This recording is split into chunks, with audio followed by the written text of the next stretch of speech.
This is Real News Media TV, coverage you can trust. Please like, share, subscribe, and hit the notification bell. Select all for daily news updates. Good afternoon, my Real News Media TV family. Welcome back to the channel for another news update for March 17, 2023. And in the news this afternoon, Interdicted Education Ministry PS Grace McLean's home raided. The home of former Permanent Secretary Grace McLean is one of several premises that were targeted in a series of coordinated operations by law enforcement authorities on Friday, sources have confirmed. The search and the seizure operations are related to alleged financial impropriety involving the Ministry of Education and the Joint Committee on Tertiary Education. The operations were conducted at 9 locations, 5 in Kingston and St. Andrew, 3 in St. James, and 1 in Westmoreland, sources disclosed. No arrests were made. However, according to law enforcement sources, several devices and documents linked to the investigation were seized. In 2021, Auditor General Pamela Monroe Ellis recommended that Portfolio Minister Favour Williams ask the police or an anti-corruption agency to further investigate how $124 million in taxpayers' money was spent by the JCTE. Monroe Ellis revealed that on Heart Trust financial records, $75 million was transferred to JCTE between September 2017 and September 2018 to train 250 students in the Occupational Associate Degree program.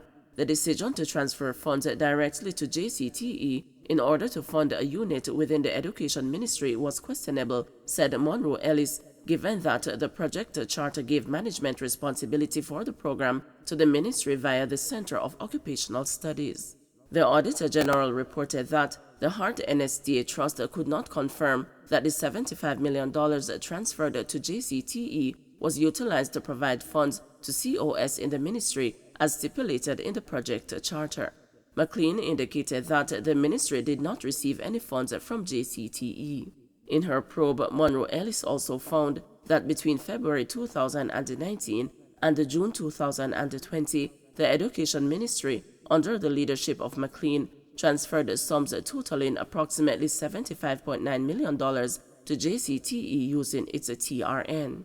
Further, despite being informed in January 2020 by the chairman that JCTE had become a private entity, McLean allowed the transfers by the ministry to the committee amounting to $11.2 million between April and June 2020.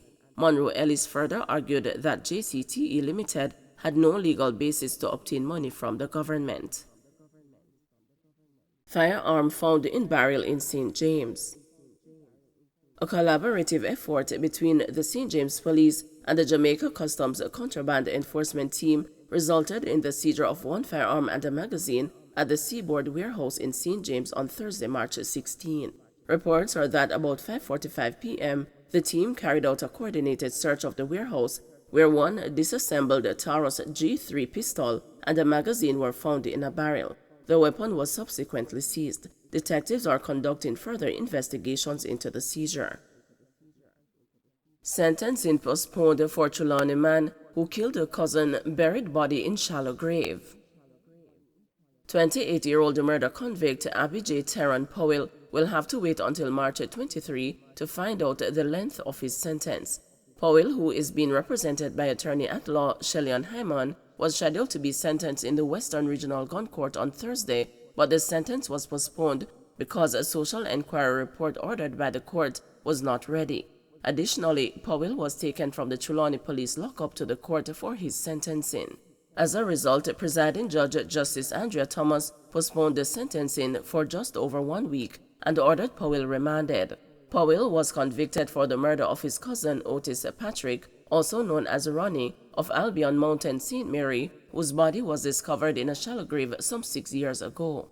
The court was told that the then 31-year-old Patrick, a construction worker, was reported missing on March 25, just days after he arrived in Trelawney to work on a retaining wall at a premises owned by Powell. Just over 2 months later, on May 30, investigations led the police to Powell's home, where they discovered Patrick's decomposed body in a shallow grave at the back of the yard.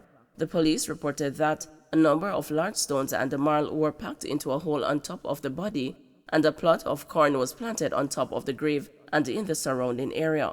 Powell was later charged with another resident of the house, 28-year-old O'Neil Demetrius, but the co-accused escaped from the Falmouth police lockup and is now on the run. Bail extended for a woman accused of defrauding football club's sponsor. A St. James woman who allegedly defrauded the sponsor of a Montego Bay-based football club of thousands of dollars is to return to court on March 27, when mediation will be attempted. Tracy Hackett, 49, of Granville, St. James, is charged with a fraudulent conversion of a yet-to-be-determined sum. The complainant was not present on Thursday when the matter was called up for mention in the St. James Parish Court before Parish Judge Sasha Marie Smith Ashley. The court made mention of attorney-at-law Carl Singh in connection with the case, although it is unclear whether Hackett has finalized her arrangement for him to represent her.